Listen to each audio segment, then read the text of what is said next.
Hi everybody, welcome back. Andy from Backyard Trucker. Today we're going to have another video on some of my toys here, and I'll explain to them what the real tractors were back in the day and actually show you some pictures of what the real ones look like.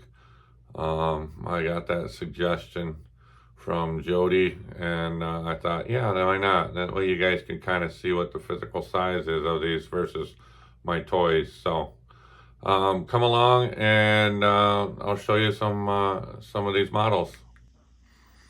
All right, what we're gonna start with here is this yellow tractor. This is called a Minneapolis Moline.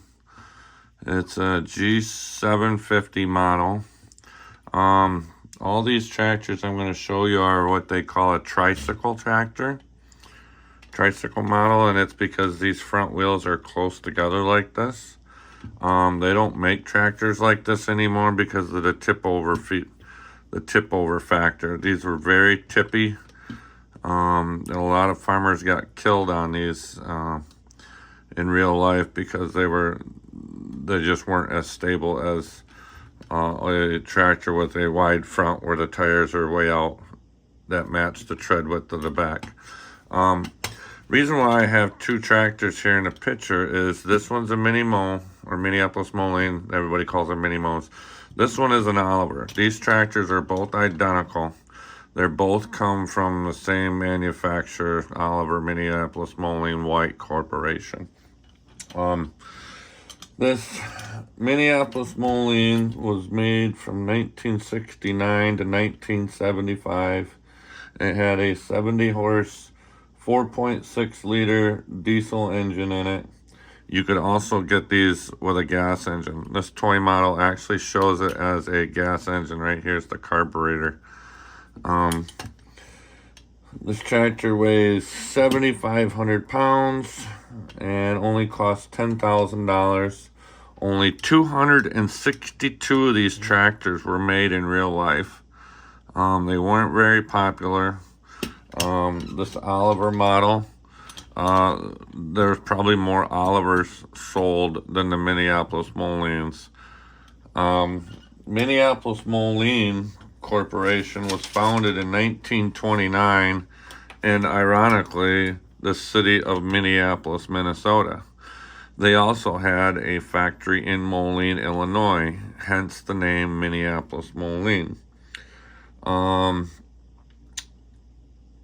Let's see here, in 1969, Oliver, Minneapolis Moline, and Cockshut all merged together to form White Farm Equipment, which was based in Oak Branch, Illinois.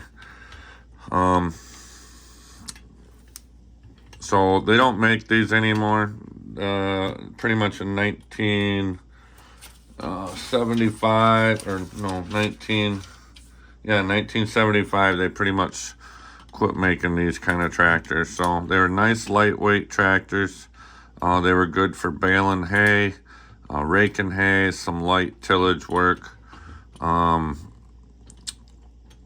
They sometimes were outfitted with 3-point hitches on the back, which some of these toys got them on there, but it just gives you a little idea of what this is. And the picture that you will see is a model that has the wide front axle versus this tricycle. This next tractor is probably the most famous tractor in history. This is a John Deere 4020. They were made from 1963 to 1972. They had a 95 horse diesel engine. They also had gas engines, and they also had liquid propane back in the day for an engine model. So this had a 6.6 liter diesel engine, an 8-speed power shift transmission. This one, as you can see, has 3-point hitch on the back. This is for different implements that you can raise and lower on the back. This tractor weighed 8,300 pounds and cost $10,400. John Deere made 185,000 of these tractors. Had a nice sleek design. Had adjustable rear axles. I mean, you could move the wheels in and out based on the measurements of how you planted, so you wouldn't have to run over all your plants. So, and John Deere was started in 1837 by a blacksmith named John Deere, who built the first steel plow. It's based out of Waterloo, Iowa, and it was incorporated in 1868. John Deere was incorporated. So this is probably the most sought after model of John Deere tractor, is a 4020.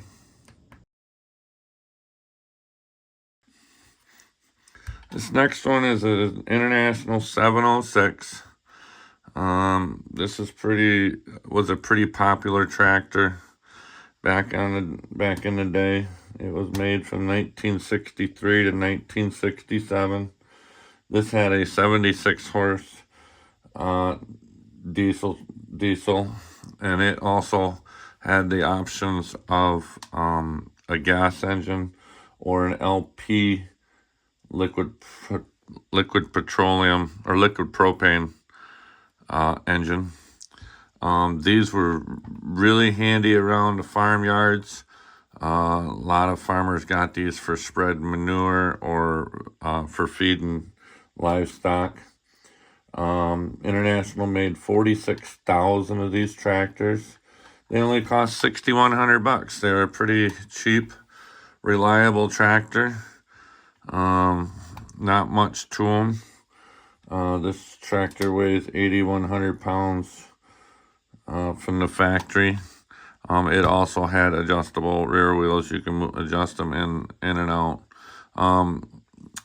This tractor, you could actually put a cab on it if you wanted to. Most farmers would just leave it like this. That way they can get in the lower buildings with them. So, and International was incorporated in 1902 in Chicago, Illinois.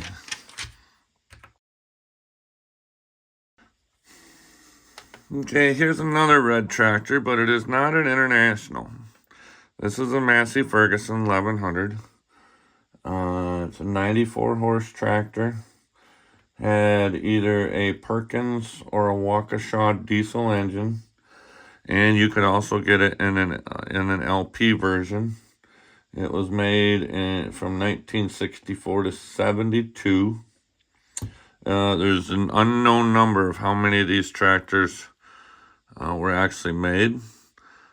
This also is a tricycle front end. Had adjustable rear wheels, had lights in the fenders, had a nice flat platform to work from, sit on, comfortable seats.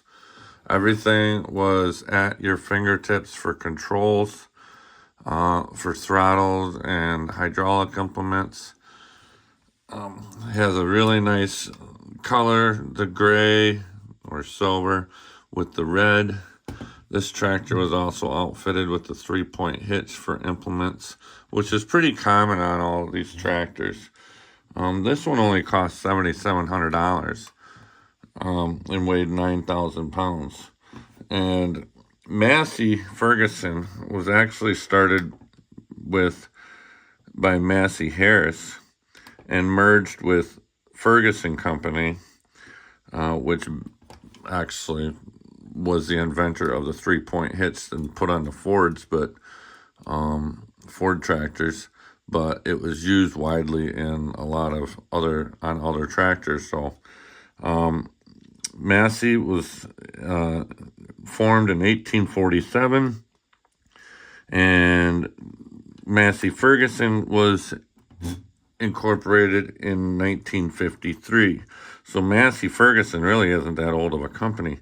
And Massey Harris made their first rubber-tired tractor in 1933. There is really no Massey Ferguson now. It's actually owned by AGCO, or AGCO Alice. So these tractors are pretty rare and sought after. The Perkins engines were really good, hard-working engines. And the Waukesha engines, yeah, they were built in Waukesha, Wisconsin. So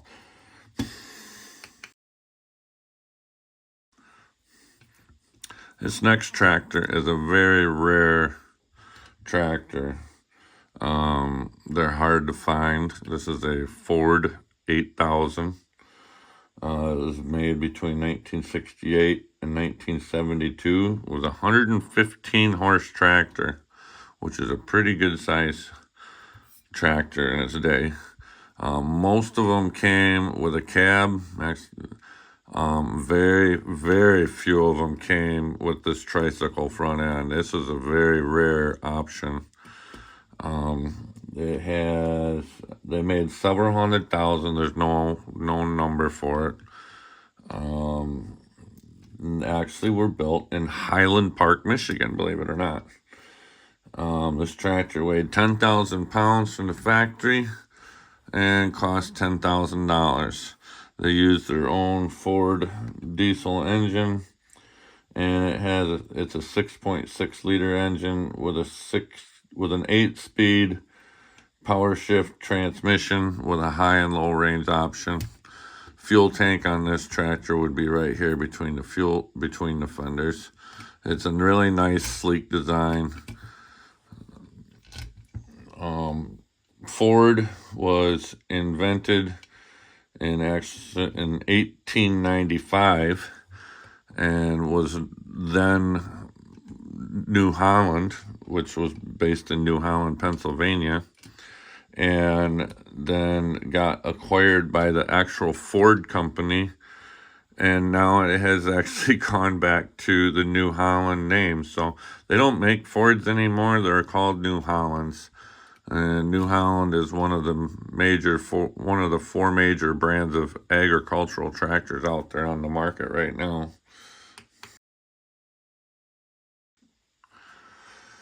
This last tractor here is a 966 International, made from 1971 to 76. This is the first 100-horse tractor International made. Has a 6.8 liter diesel engine with a 16-speed power shift transmission. It had a range selector here and a gear selector here, so you could put it in high and low, and then first, second, third, or fourth. And then you had a torque amplifier on this side, which would give you another high and low. So out of the 8 gears on this side, you could double them with this side. This tractor has front weights, and they're actually removable little weights. In real life, these weigh 100 pounds a piece. So this is for ballast to help keep the front end of the tractor down when pulling implements. This had also rear weights on it, adjustable rear axles.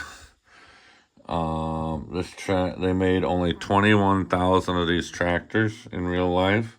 Cost $18,000. This was a really sought after horsepower tractor. It weighed 12,000 pounds in the factory. Has 3-point hitch on the back also. The fuel tank would be right here. And the International factory is in Rock Island, Illinois. They also have International, still a company yet today. It's called Case International. And they have factories all over the place. They have some in Wisconsin, Illinois, South Dakota, and out in Nebraska also. They make combines and hay equipment out in Nebraska. So This is a really unique tractor in the sense that everybody wanted them. They were good for just about everything.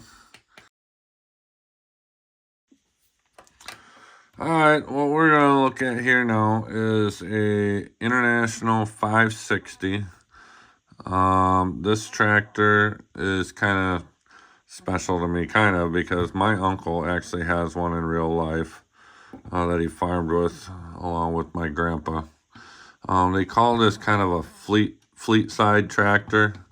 It was more designed, squared off, had a nice flat grill and nice white trim on the side of the hood here. These tractors were offered with a gas, a diesel, or a liquid petroleum or propane version. They were made from 1958 to 1963. They were a 60-horse tractor. Weighed 6,800 pounds and only cost $5,500 new. International made 66,000 of these in the 3 different versions. Well, actually, there was more versions. There's a gas, diesel, and propane. They had the row crop, which this is a row crop tractor. They had a standard, which had a wide front end that was permanently fixed. That was mainly used out west in the flatlands. Those tractors did not have 3-point hitch or 2-point. This one has what they call a 2-point fast hitch. It's kind of like a 3-point, like the other tractors have, but it does not have the top third link. You could remove this white drawbar from these 2 arms, and you could back into another piece of implement, and then it would lock in place, and then you could raise and lower it. So it acted like a 3-point, but this one did not. It was kind of a disadvantage because you couldn't just buy any 3-point equipment to hook on this tractor. You had to buy, International pretty much forced you to buy their implements to run with this tractor, which a lot of farmers did not like, because sometimes you want to run a John Deere plow or an Allis-Chalmers plow, but International's like, nope, you're going to run our equipment, so we're going to make all our own special hitch, which kind of was not very smart.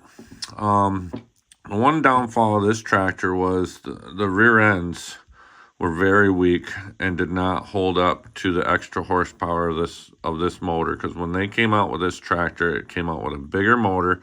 They did not upgrade the rear ends. These are the same rear ends that were in the 3 and 400 series tractors, and even an M Farmall, which is even dated back farther. So that'd be like putting a supercharged engine into a Chevy Chevette. It just not going to hold up the transmission. So halfway through the run of these tractors in production, International actually offered a complete new rear end for these tractors at no charge. So if you had bought one of these, they would call you up and say, hey, we got to do a product improvement on your tractor. And you'd say, okay, what's it entail? And he says, half the tractor is going to get replaced. They would take and split the tractor back here, right here, and put a whole new rear end assembly on the back of the tractor, and it was at no charge because they realized they messed up. So this tractor is unique because my uncle has one, and the main problem he keeps having is having to rebuild the motor, and that gets rebuilt more than it should.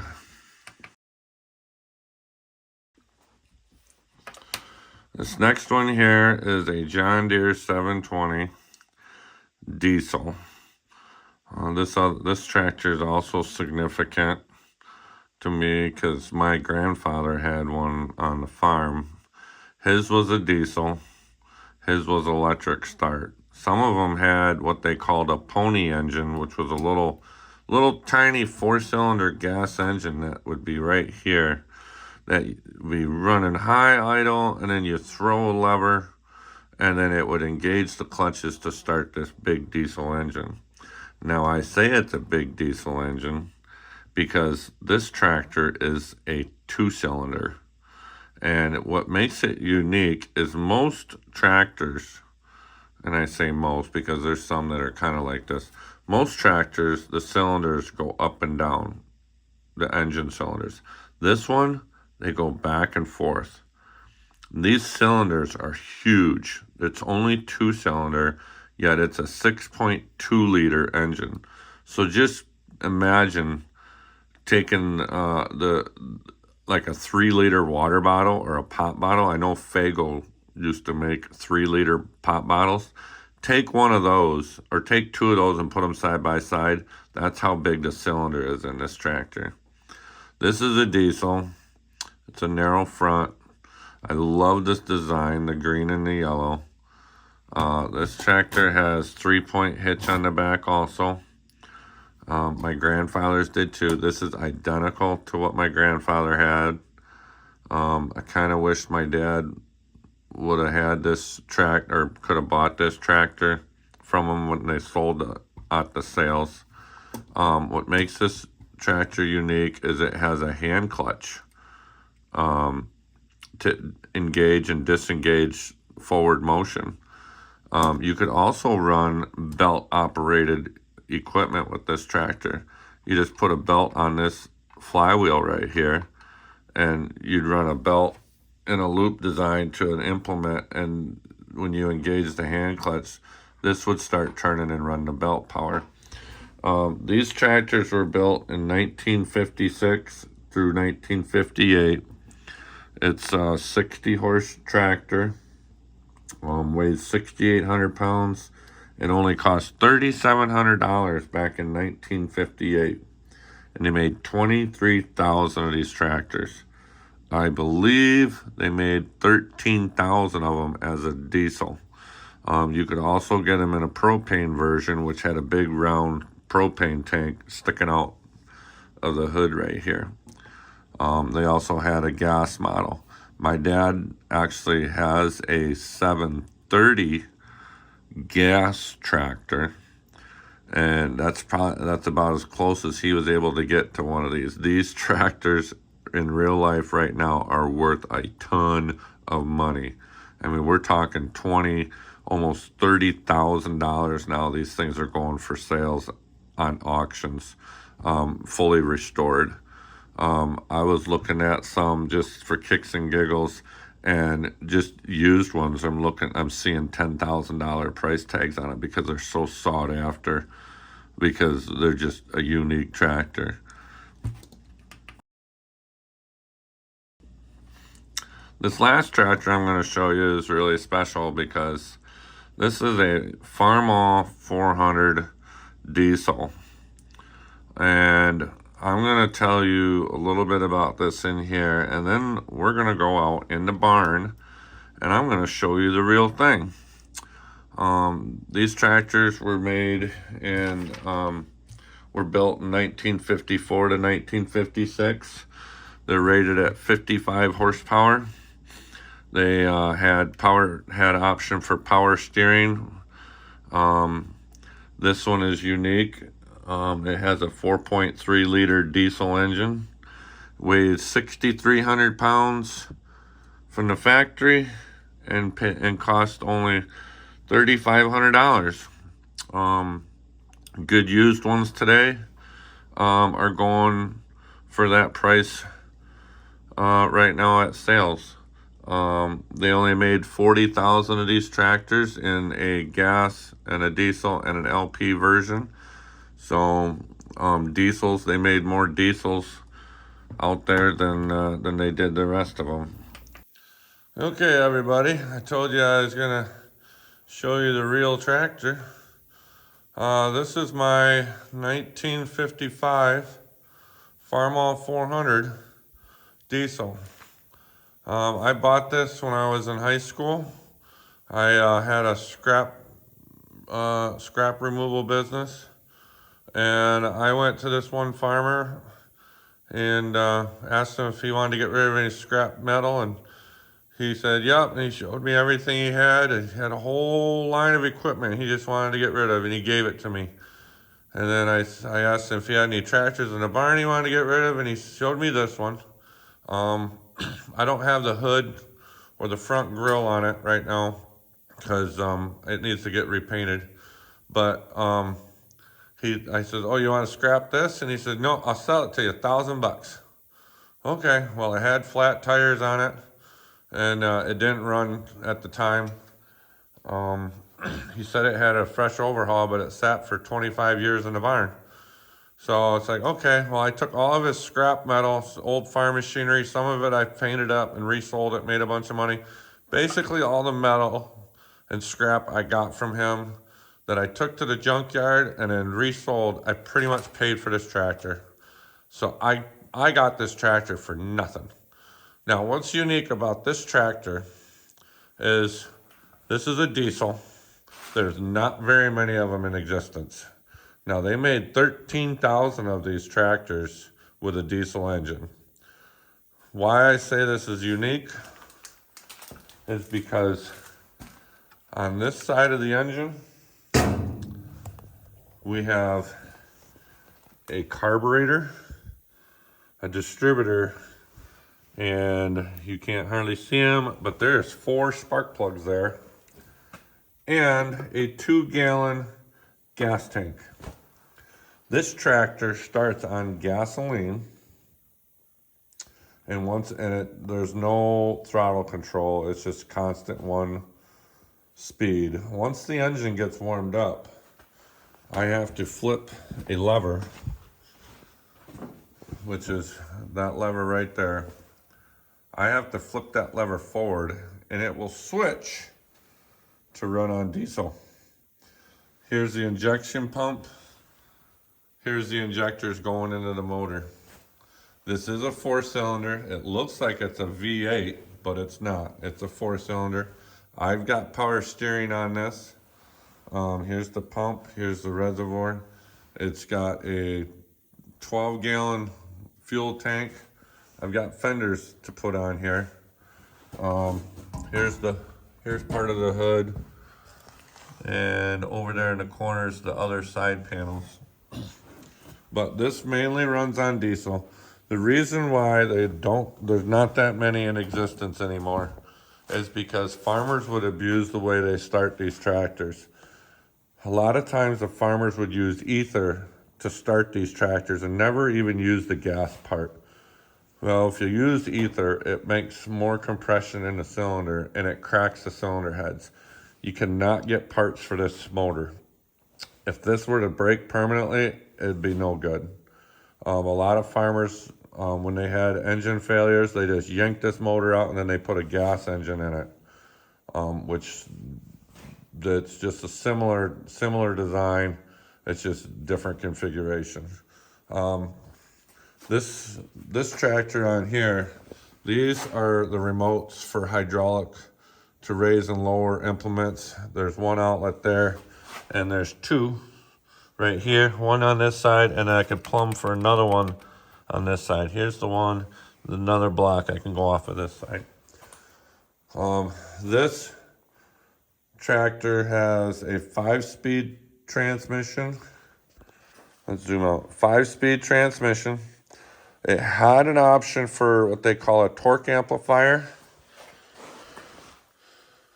which is a high-low gear for the transmission, so you can ultimately have 10 gears.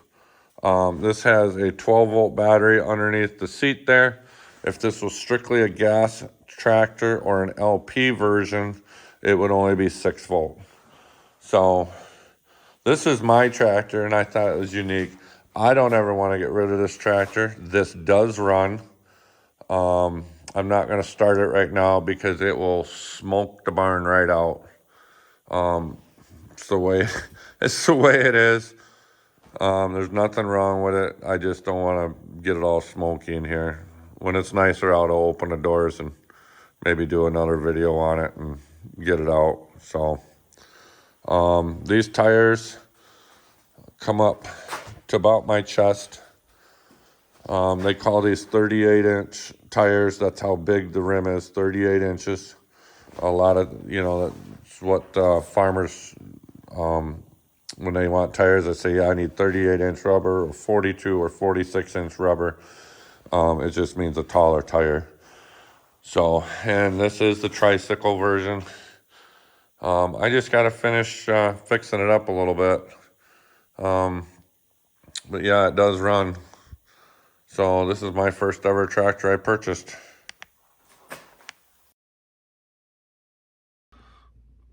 Well, thanks for watching the video, everybody. I hope you like, share, and subscribe. And also leave a comment. And go check out a couple other channels that I have in my About page. Well, one of them is Bella Whisper Farmstead Kristen. Her channel is about a lot of homesteading and growing a lot of plants for vegetables and gardening, and also raising animals and some cooking videos also. So go check her out. And also go check out Jody at Marketplace Boutique. She does a lot of videos on jewelry and unboxings and flea markets. And it's really fun to do some of those things with her. And also go check out Jody's new channel, Jody Genealogy. It's going to be about ancestry and history and some nature sprinkled in there. So make sure you guys go check them out. So other than that, thanks for stopping by, everybody. Bye.